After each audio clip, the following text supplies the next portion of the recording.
Allô tout le monde et bienvenue à ce nouvel épisode de Promener son chien réactif. Je suis super contente de vous revoir après une longue pause du balado. On reprend les épisodes. Il va y en avoir un par semaine et j'ai vraiment hâte de vous parler de celui-ci parce que c'est un sujet qui est énormément en demande. Si vous m'écoutez en vidéo, vous pouvez voir à l'arrière de moi que c'est plutôt désorganisé. C'est parce que, au fond, depuis dimanche dernier, j'ai un nouveau chiot en famille d'accueil. Elle s'appelle Féro et Féro, elle est un chien qui n'a pas été socialisé. Donc, elle a 4 mois, elle n'a jamais sorti de la maison ou de la cour des gens qui ont eu la portée. Euh, Ils l'ont pas exposée à rien. Comme je disais, elle est jamais sortie de la maison, ou sinon elle était attachée dans la garnotte avec ses frères et sœurs à l'avant de la maison. Et les gens n'ont pas fait d'entraînement, ils n'ont rien fait avec elle. Ils, c'est pas des gens qui étaient au courant de comment on éduque des chiots. Donc, au fond, on a un chiot ici qui n'a pas été exposé à rien et qui a passé sa période de socialisation où on est directement, au fond, sur la ligne. Et avec un chien comme celui-là, on n'est pas en socialisation, mais bien en désensibilisation.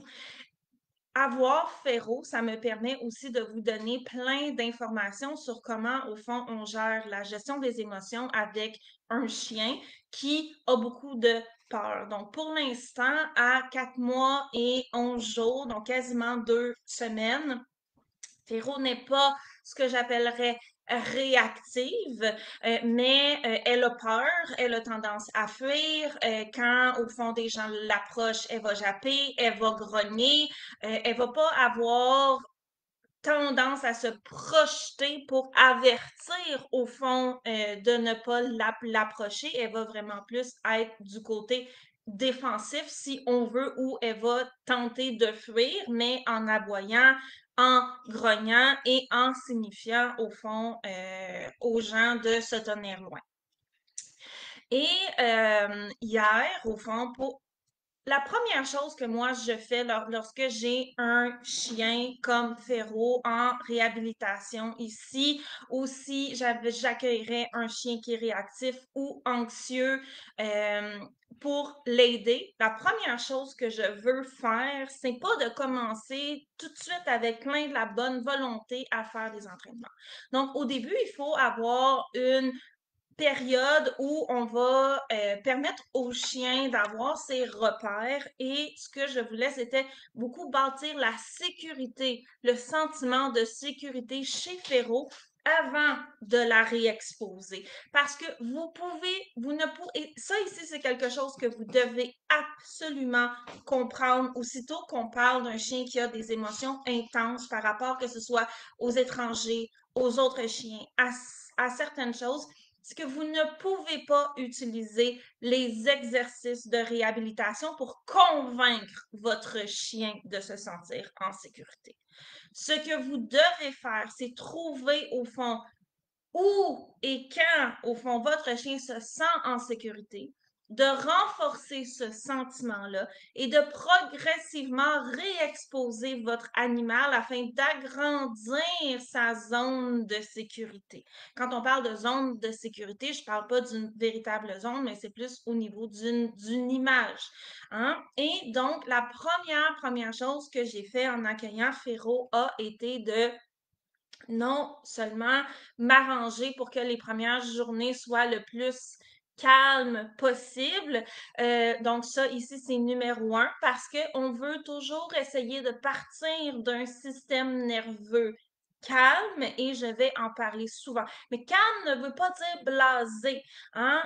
Et je travaille avec des chiens à haute énergie, donc il faut faire la différence entre est-ce que le système nerveux est calme, ce qui n'est pas la même chose que est-ce que le chien a de l'énergie à dépenser? Ce qui m'amène au deuxième élément qui est super important pour moi avec Féro, c'est que la deuxième chose que j'ai fait aussi a été de m'assurer que ce chiot-là pouvait bouger à sa guise, pouvait dépenser son énergie à sa guise sans être constamment déclenché par, au fond, des choses qui allaient provoquer des réactions chez elle. Encore plus avec Féro, parce que Féro, au fond, portait, avant que je l'aille, un harnais 24 heures sur 24. Donc, les gens qui l'avaient n'enlevaient jamais ce harnais-là. Et le harnais était trop petit pour elle et creusait en dessous de ses aisselles. Si on regarde le poil de Féro, on peut voir les lignes où le harnais était parce qu'il y a eu de la friction qui a brisé son poil de bébé. Donc, au niveau de ses mouvements, elle ne pouvait pas bouger de manière libre et je voulais lui offrir l'opportunité de pouvoir bouger en liberté, non seulement pour dépenser son énergie, parce que le mouvement aide aussi à faire baisser le niveau d'excitation, donc de avoir un système nerveux qui est beaucoup plus calme et aussi parce que dans son cas, à elle, je voulais voir est-ce qu'au niveau de ses mouvements, il y a certaines choses qui clochent et qu'elle puisse réapprendre à s'approprier des mouvements en extension parce que comme son harnais empêchait qu'elle bouge amplement, il y a peut-être des restrictions qui ont eu lieu. Donc, ça ici, c'est ce que j'ai fait dans les premières journées avec Féro. C'est sûr qu'ensuite, il y a la vraie vie. Donc, Féro a énormément de misère avec mon conjoint. Il lui fait peur et il est très, très doux avec elle, très respectueux avec elle. Il a même rasé sa barbe parce qu'il avait peur que peut-être elle avait peur de sa barbe. Donc, il s'est rasé. C'était adorable. Mais Féro a vraiment peur de lui. Euh, le soir, sur le divan, ça va, elle va se coller. Au fond, Féro est entre nous et elle va se coller sur lui. Il peut la flatter, il n'y a pas de problème, mais elle ne généralise pas ce moment de bonheur-là avec mon oncle, parce qu'on ne la gardera pas. Donc, on s'appelle mon oncle et ma tante lorsqu'on parle à Féro. Mais c'est ça, elle ne généralise pas ce moment de bonheur-là avec mon oncle aux autres moments dans la journée. Donc, elle a tendance à éviter mon conjoint et s'il la regarde trop, s'il essaie de s'approcher, elle va soit se tasser si elle se sent bien ou si elle est fatiguée, déjà stressée, peu importe quoi, elle va se tasser en jappant et en grognant. Et ça ici, c'est la situation dans laquelle mon quotidien, je ne peux pas vraiment, au fond, éviter parce que mon conjoint habite ici. Je pense que c'est important. C'est important aussi moi, j'ai beaucoup encouragé David à essayer de bâtir une relation avec Féro, mais c'est plus difficile pour lui parce que Féro veut pas engager avec. Donc ça ici, c'est moi, je supervise. Mais au niveau de essayer de ne pas exposer le chien, hein, de lui permettre de se calmer, c'est comme la chose qui est dans notre quotidien qui est plus difficile à contrôler. Et il y aura toujours des éléments comme celui-là, hein? Il y aura toujours des éléments où on peut pas tout gérer à 100%. Mais moi, ce que je veux m'assurer, c'est que dans l'ensemble, son quotidien soit une situation dans laquelle elle se sente en sécurité et où, au fond, il y a pas son système nerveux est calme. Ça veut pas dire que dans la cour, elle et les Pitsumo, ils courent ensemble quand elle est en liberté en forêt, ils font des sprints, les chiens, ils s'amusent, à grimpe, à court, ça va super bien. C'est un chien qui est très courageux, elle n'a pas peur des objets, donc ça ici, hurrah, parce que ça leur aurait pu arriver. C'est vraiment au niveau des autres chiens et des étrangers, donc pas au niveau des gros objets qui vont bouger, par exemple, ou des choses qu'elle n'a pas vues. On a eu de la misère avec les tuiles dans la cuisine au début à cause de la texture, mais ça l'a passé rapidement. Donc ça ici, c'est ça que je veux. Quand il est arrivé un petit pépin que, au début, elle avait de la misère à rentrer dans la maison, puis j'ai voulu fermer la porte patio et elle a piqué une course pour sortir, puis j'y ai fait mal à une patte par accident au début, donc je m'en voulais énormément, mais j'ai aussi fait très attention on a sauté beaucoup de promenades parce que je voulais qu'elle puisse reposer sa patte. Et bien entendu, c'est pas quand j'ai un chien qui a mal que je vais aller faire des expositions. Donc ça ici, c'est venu comme un peu perturbé les premiers jours, mais je pense pas que ça nous a tant ralenti. C'est juste qu'on a été moins se promener que j'aurais voulu et elle a moins pu courir que ce que j'aurais voulu. Mais là, ça va vraiment mieux. Donc, quand je regarde les vidéos d'elle qui joue avec Ellie et Tumo, je vois pas vraiment de signes. Donc, ça va vraiment mieux. Donc, hier, j'avais pris rendez-vous avec une photographe qui voulait se pratiquer à faire des photos en action avec Rina avant que Féro arrive. J'ai décidé d'amener Féro avec nous parce que je me suis dit que ce serait une bonne occasion de voir au fond, comment elle réagit lorsqu'elle voit la personne et deux, d'évaluer aussi c'est quoi sa capacité à se remettre de cette source de stress-là. Parce que ça, ici, c'est deux capacités différentes. Il y a des chiens qui font le saut vraiment facilement et des êtres humains aussi. Hein. Moi, je suis quelqu'un qui fait le saut très facilement.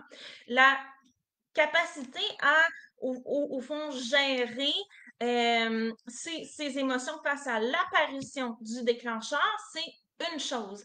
La capacité de s'en remettre suite à une situation émotionnelle, c'est une autre, c'est complètement autre chose. Et on doit jongler lorsqu'on expose un chien. Au fond, lorsqu'on fait de la réhabilitation, ces deux données-là. Féro, qu'est-ce que tu fais? Rien c'est correct. D'ailleurs, si vous voulez l'avoir et les gens. Désolée, c'est Rina qui jappe. Tu viens-tu, Féro? Rina, t'es tannante. Donc, tu viens-tu dire allô? Non? OK. Donc, juste une aparté. Euh, Féro n'aime pas quand on essaye de lui faire faire. Rina, ça suffit. Lorsqu'on essaye de lui faire faire quelque chose, elle pense qu'il y a un piège. Donc, probablement que je vais juste aller gérer Rina. Rina, viens te coucher. Ou va-t'en. Hein? Suffit. Donc, je suspecte que les gens qui l'avaient ont souvent essayé de lui faire faire des choses qu'elle ne voulait pas parce que les premières journées, aussitôt que j'avais de la bouffe dans les mains, elle s'enfuyait de moi. Et il y avait plusieurs signes comme ça ici que j'ai déjà vus. Donc, c'est un chien qui écoute vraiment bien, mais si je lui demande par exemple de venir proche de moi, d'aller à un endroit, elle devient soudainement très suspicieuse. Je ne peux qu'avoir des hypothèses par rapport à de là où est-ce que ça vient. Mais ce qui est important, c'est pas tant le pourquoi que le comment régler ça. Donc, c'est pour ça qu'elle n'a pas voulu, au fond, venir faire dire allô à la caméra. Oui, donc je disais que la capacité de se remettre de l'événement stressant, c'est une autre capacité. Et moi, je voulais évaluer au fond ces deux éléments-là. Donc, la photographe est arrivée. Je l'avais averti d'avance que Féro allait être là, qu'elle allait probablement avoir peur d'elle, que Féro n'était pas dangereuse. Donc, c'est pas un cas de morsure.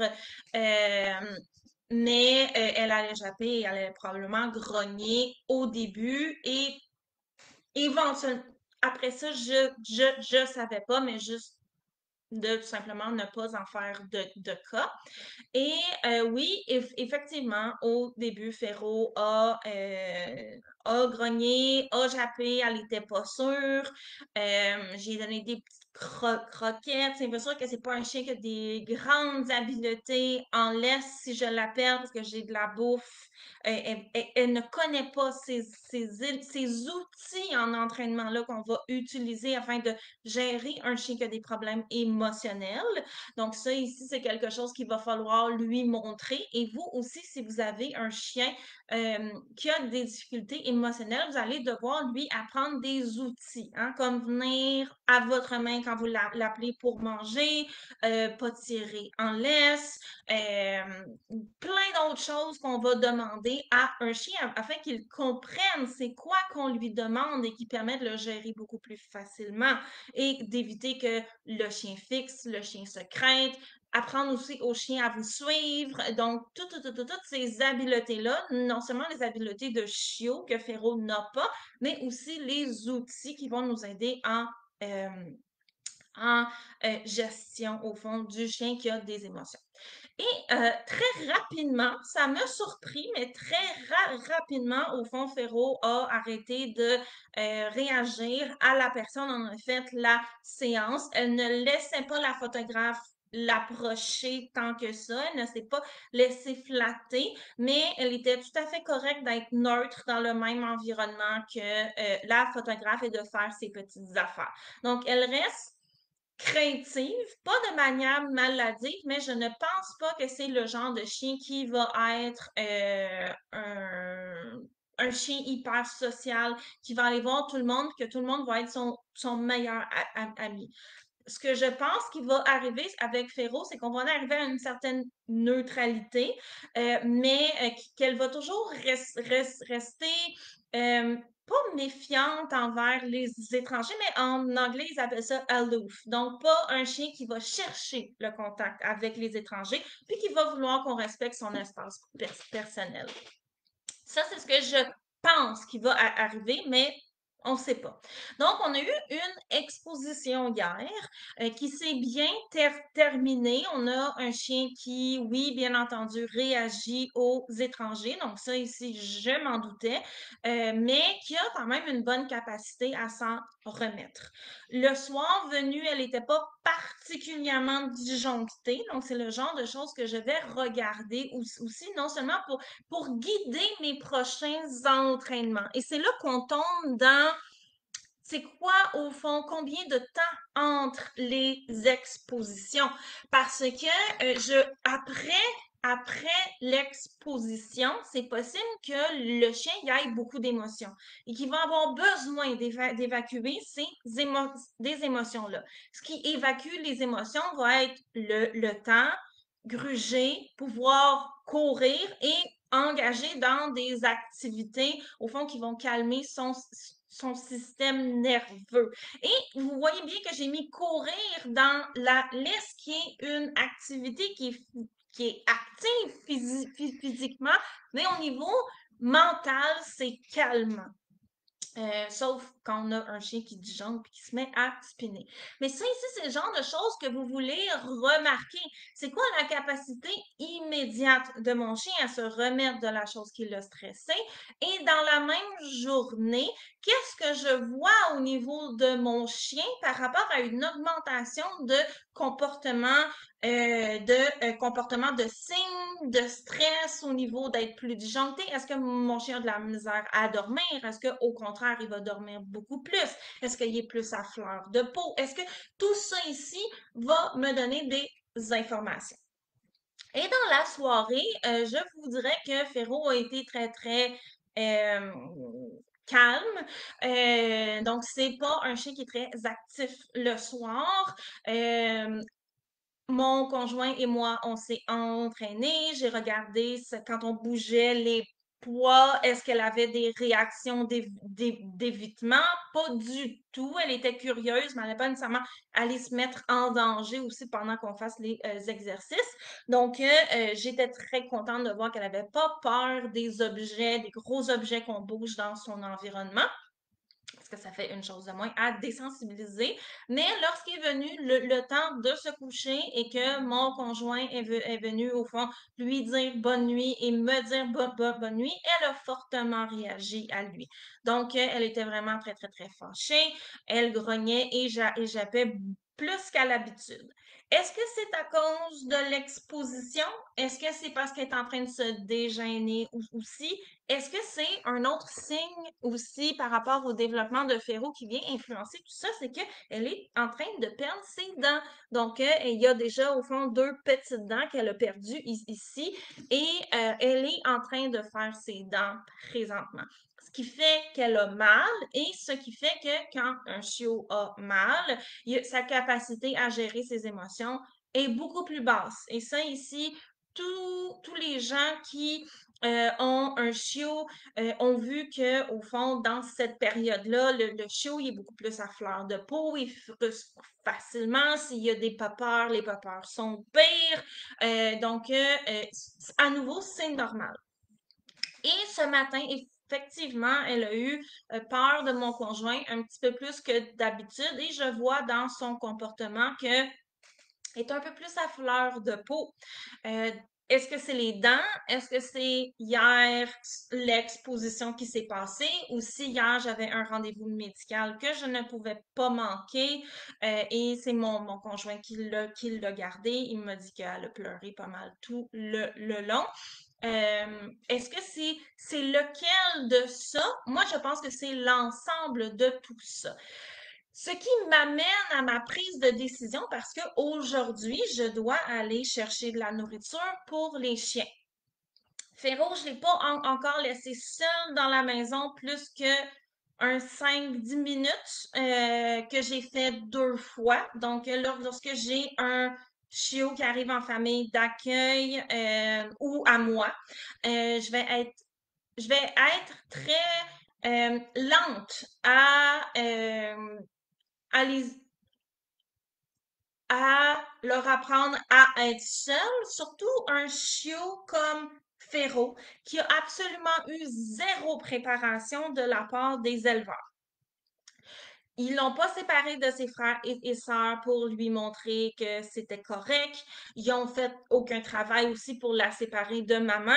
Donc, quand la personne qui, au fond, a été la chercher et me l'a amenée, a été la prendre, il n'y avait aucun travail. Elle avait toujours été en contact avec ses frères et sœurs, sa maman. Il y a D'habitude, un bon éleveur va commencer progressivement à faire l'intégration de la solitude de plusieurs façons au rythme des chiots. Ça ici, ça n'a pas été fait pour Féro et en ce moment, vu que tout est nouveau, je représente la sécurité pour elle.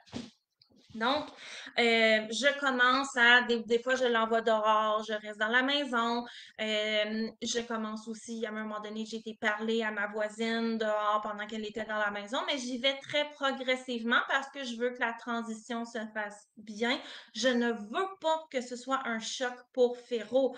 Et les expositions à la solitude, c'est la même chose que les expositions à quelque chose qui fait peur. Donc, au niveau du délai entre, à nouveau, je vais examiner quand je reviens. Est-ce que le chiot il est tout énervé? Est-ce que il s'en remet rapidement? Comment est son comportement ensuite? Et la question, donc, par rapport au fait que je dois aller chercher de la nourriture pour les chiens, c'est que c'est dans une animalerie et je pourrais prendre cette occasion-là pour rentrer avec Féro dans l'animalerie pour voir comment elle réagit au nouveau lieu. Mais est-ce une bonne idée? Est-ce que Féro est prête à ça? Et à l'image de ce que je vois ce matin, je ne vois pas un chiot qui a un système nerveux calme. Je vois un chiot qui est correct. Donc, présentement, elle dort en dessous de mon bureau. J'ai vu un petit peu plus de protection des ressources ce matin envers les autres chiens. Et elle avait un peu plus peur de mon conjoint que d'habitude. Donc, ça me dit que ce soit l'exposition hier, les dents, le fait que mon conjoint l'a gardé, et tout ce mélange-là fait que la situation n'est pas propice. Donc, je peux pas vous donner un nombre d'heures ou un nombre de journées à respecter entre les expositions de votre chien. Ce que mon conseil, c'est de regarder en ce moment mon chien. Est-ce que son système nerveux s'est calmé. Hein? Est-ce que au niveau de ses émotions, est-ce qu'on est revenu au bas? Parce que ce qui va se passer, OK? Lorsque vous exposez un chien, le but ultime, c'est de montrer à votre chien que ces choses-là ne sont pas des choses inquiétantes, épeurantes. Et si on part déjà d'un système nerveux qui est en alerte, comme je vous ai dit au début de la présentation, vous ne pouvez pas convaincre un chien avec à coups d'exercice de se sentir en sécurité. Vous pouvez trouver la sécurité et l'agrandir au moyen des exercices, des sensibilisations, conditionnement classique, et vous allez avoir beaucoup plus de résultats de cette manière-là. Parce que beaucoup de gens qui vont exposer le chien à la limite de ce que le chien est capable d'endurer et faire les exercices avec des biscuits, ils vont avoir du succès, mais ils n'arriveront pas à un succès total. Et c'est là où les gens vont se heurter à un mur parce qu'ils n'arrivent pas à aller chercher cette espèce de neutralité-là. Et ce qui se passe, c'est que vous travaillez avec un chien qui est déjà en état d'alerte. Soit vous allez trop proche du déclencheur, ou soit votre temps entre vos expositions ne permet pas à votre chien, au système nerveux de votre chien de se calmer. Et là où est le problème en réhabilitation de la réactivité, c'est que pour beaucoup de gens, la promenade en laisse est le moyen principal de faire dépenser son énergie au chien. La promenade en laisse autour de la maison. Mais où est-ce qu'il y a le plus de déclencheurs? Durant la promenade en laisse autour de la maison. Donc, ça crée un problème où le chien est de moins en moins dépensé physiquement parce que les promenades sont infernales. Le chien est constamment exposé à des situations qui sont trop pour lui et il réagit. Donc, son système nerveux est toujours en état d'alerte et éventuellement, son cerveau va penser que l'état normal est l'état d'alerte et le chien n'arrivera plus, sauf si on fait un travail de justement venir aller rechercher ce calme-là au moyen de exactement comme j'ai fait avec Ferro, pas d'exposition, lui permettre de vraiment tout bien dépenser son énergie physique. On va avoir un chien dont l'état de tous les jours, donc le retour aux valeurs normales dans le corps, soit des valeurs très élevées. Et c'est là où on rentre avec des problèmes d'hypervigilance, d'anxiété permanente, et on ne veut pas ça. C'est vraiment beaucoup plus difficile à travailler. C'est pour ça que entre les expositions, je veux retrouver ce neutre-là au niveau, au fond, des émotions de mon chien, de mon chiot. Donc, est-ce que je vais aller exposer Féro à l'animalerie aujourd'hui? La réponse est non. Je ne le ferai pas. Si j'étais garantie qu'on pouvait juste rentrer à l'intérieur, je donne une coupe de biscuits puis on sort, peut-être que je le ferais, mais je sais qu'à cet endroit-là, il y a un chat, il y a des employés qui ont été formés à aller voir les clients qui y arrivent, probablement à venir dire «Oh, il est beau le chien!»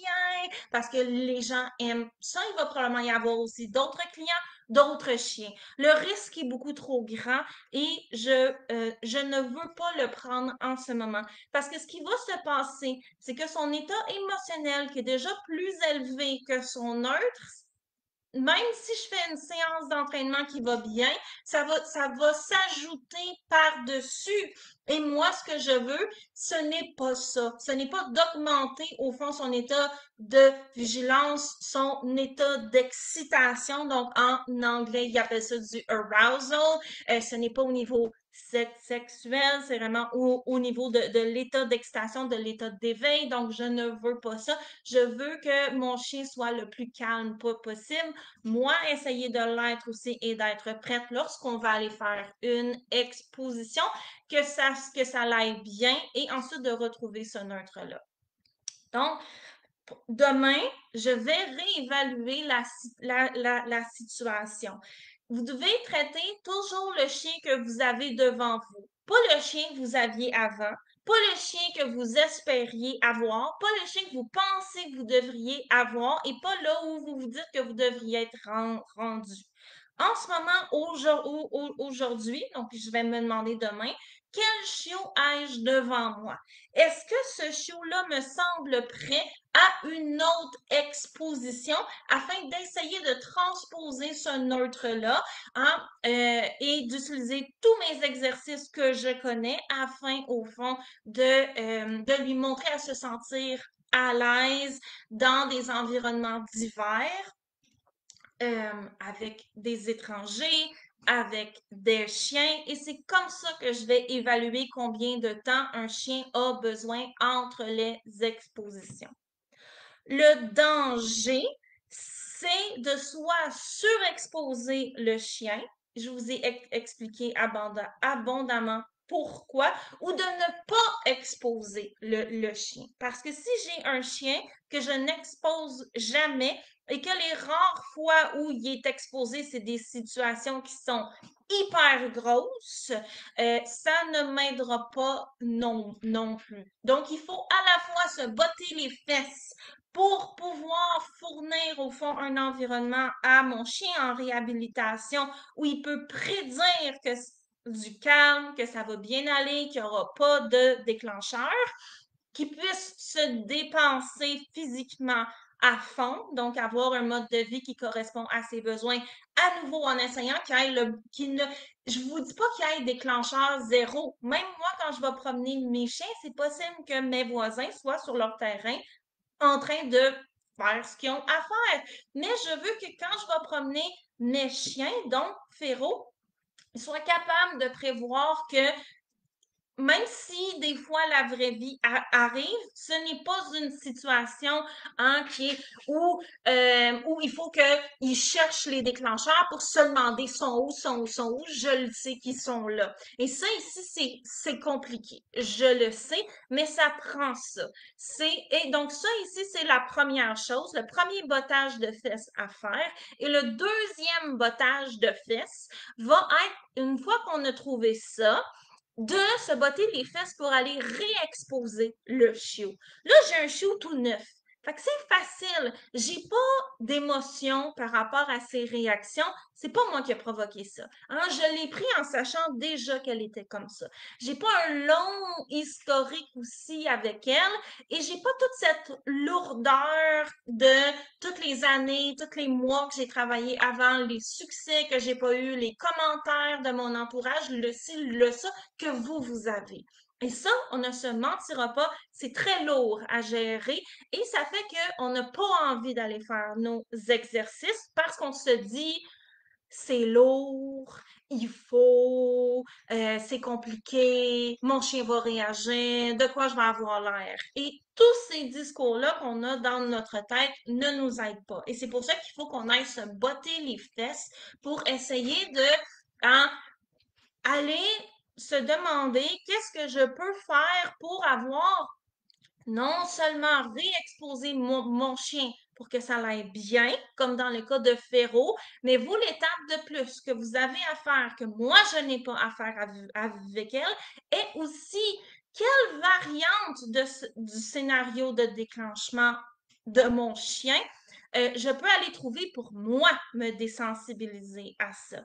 Et ça ici, c'est quelque chose qui est très important. Et lorsqu'on parle de réhabilitation au niveau des grosses émotions chez les chiens, donc crainte, anxiété, réactivité, c'est que oui, il faut faire un plan de désensibilisation, conditionnement classique avec le chien, mais il faut le faire avec la personne au bout de la laisse aussi. Et c'est souvent un des éléments qui manque avec le retour à l'état nerveux calme. Là, je sors de mon sujet qui est combien de temps entre les expositions, mais en même temps, non, parce que non seulement il y a le chien là-dedans, mais il y a nous aussi. Hein? Observez votre propre état émotionnel.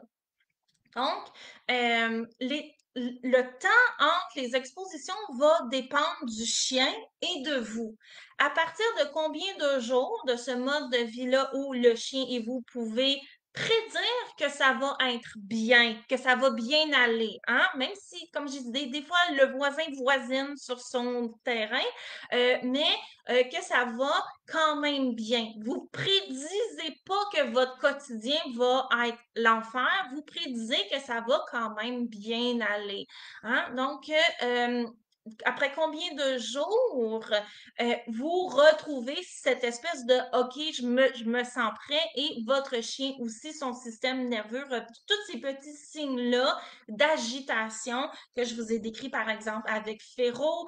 Dans le cas de Rina, c'était à quel point elle jappait facilement. C'est un chien qui faisait beaucoup de protection des ressources, donc à quel point elle protégeait aussi beaucoup des choses que d'habitude elle ne protégeait pas. Donc, tous ces petits signes-là, quand est-ce que ça se calme? Et là, au fond, vous allez savoir, en ce moment, mon chien a approximativement, et moi, besoin de tant de jours. Et plus vous allez avoir au fond, des séances qui vont bien aller, et ce quotidien-là où on peut prédire que ça va correctement, euh, ce qui va se passer, c'est que plus le temps va raccourcir. Et des fois, ça peut être très décourageant. Je prédis que Féro, selon moi, je pense que le délai ne sera pas si grand que ça. Quand Rina était bébé, donc Rina est protégée dans le tapis et elle était réactive aux étrangers, c'était 2 semaines. Entre les expositions, Rina avait besoin de 2 semaines pour se calmer. Bébé Rina, la gestion des émotions, c'était un gros zéro. Elle avait aucun tampon entre le monde extérieur et ses émotions. Donc, il a fallu que je sois ce tampon pour longtemps.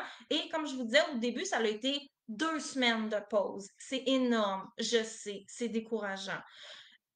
Sauf que c'était ça dont elle avait besoin. Le choix qu'on a, c'est pas est-ce que ça me tente ou non, c'est est-ce que je le fais puis j'ai des résultats ou non.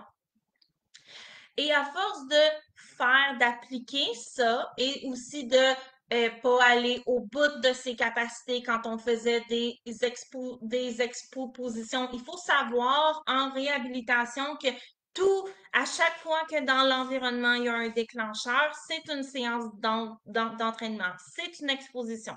Que vous l'ayez prévu ou non, que ça vous tente ou non, que vous soyez prête ou non, ça en est une. Donc, à force de travailler, hein, toujours dans les capacités de Rina, ou si on était en dehors des capacités de Rina, d'utiliser tous mes outils pour l'aider à gérer cette situation-là et la retirer parce que ça arrive.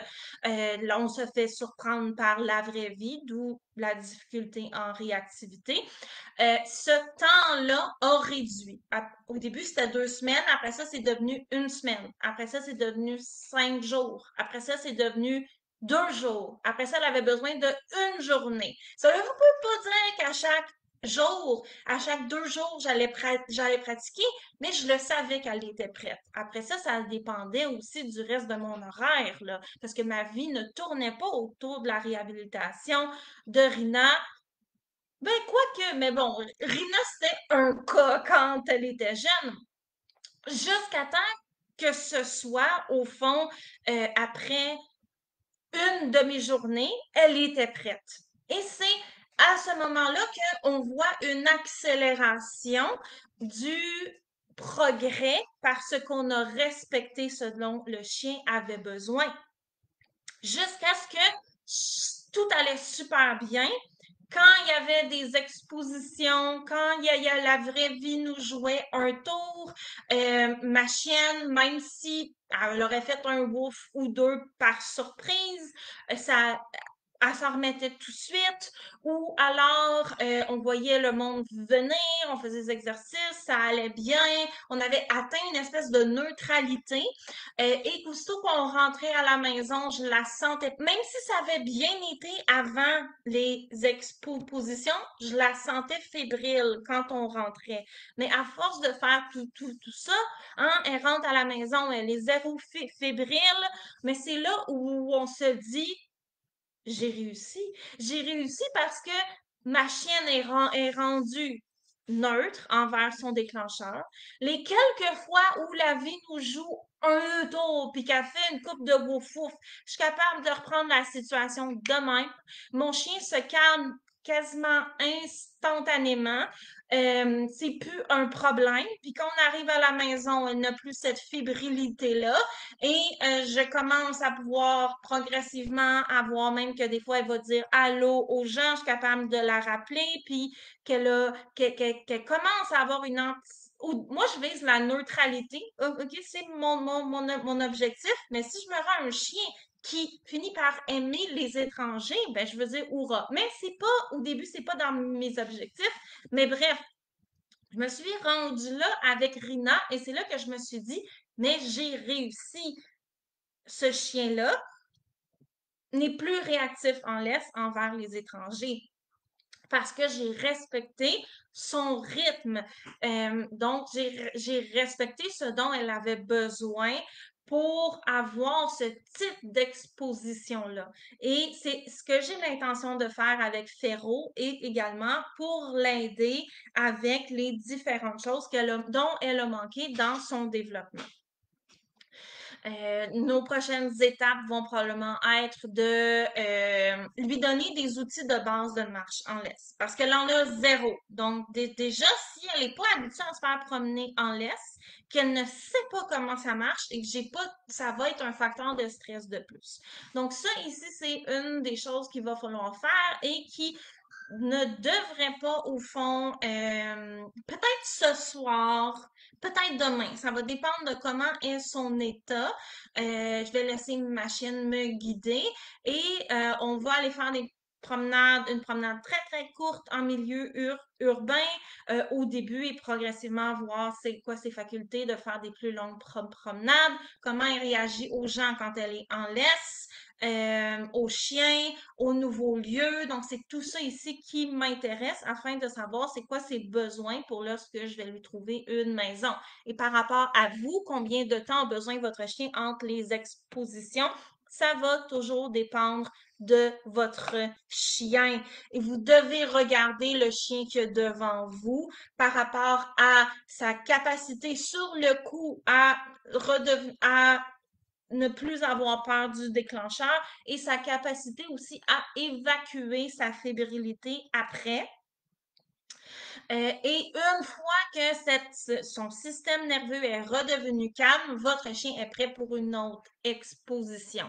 Ce qui ne veut pas dire que si la vie nous joue un tour, que ça veut dire ça y est, j'y arriverai jamais.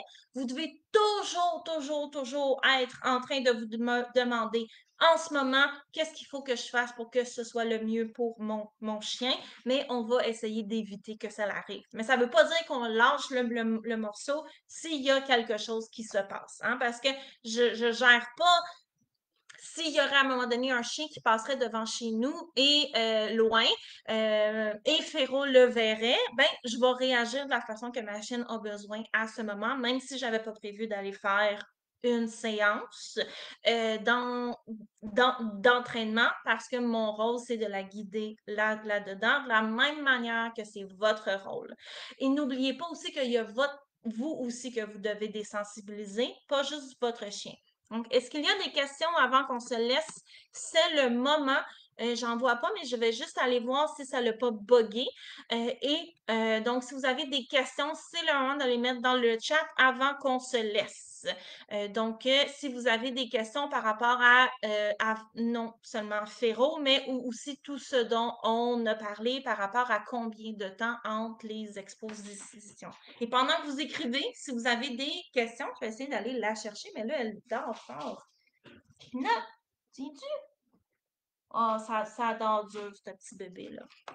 Donc, je vais juste bouger mon ordinateur pour venir vous la montrer. Désolée pour le bordel, hein, c'est ça les bébés chiens. Donc, vous pouvez voir Féro ici qui dort en dessous de mon bureau. Tu fais-tu des dodos, Pina? Est-ce que tu te vois dans mon ordinateur? Non, bébé, ben oui, ça monte sa bédaine, hein? Tu veux que je te gratte, gratte, gratte, gratte, gratte? Oui, ça veut que je te gratte la petite bédaine. Oh, oh, oh, oh, oh, oh, oh, oh, oh, oh, oh. OK, continue de faire des beaux dodos. Donc, c'est le last call pour les questions s'il y en a. Sinon, on va se revoir pour un autre épisode la semaine prochaine où on va parler de pourquoi il faut pas chicaner un chiot qui est pas propre. Et c'est un problème que Féro a eu. On m'avait dit qu'elle n'était pas propre lorsque j'ai été la chercher. Au contraire, ce chiot est ultra propre. J'ai eu absolument aucun dégât dans la maison. Je n'ai jamais vu un chiot qui arrive et qui est aussi propre que ça. Même à un moment donné, elle a vomi dans sa cage, puis je voyais qu'elle faisait attention de ne pas piler dedans. Et ça a été super compliqué de lui faire ses besoins au début. Et je soupçonne fortement que Féro faisait du reverse housebreaking. La raison pour laquelle les gens disaient qu'elle n'était pas propre, on va parler de tout ça la semaine prochaine. Et je vais vous parler au fond de qu'est-ce que je pense qui s'est passé et qu'est-ce qu'on veut faire avec un bébé chien pour non seulement éviter ce phénomène que je me rends compte qui est très, très peu connu et c'est quoi la bonne méthode pour mettre un chiot propre. Donc, merci beaucoup. Au revoir. Ah, il y a Christine qui dit qu'elle est vraiment belle. C'est vrai qu'elle est vraiment chou. Euh, c'est un chien mélangé, très mélangé, donc il n'y a pas de race en particulier qui ressort, mais elle est vraiment, vraiment cute. Euh, je la trouve adorable. Elle est vraiment fine et très intelligente, ce qui est une des raisons pour lesquelles les gens ont probablement eu de la misère avec elle. Donc, merci tout le monde. Au revoir, à la semaine prochaine.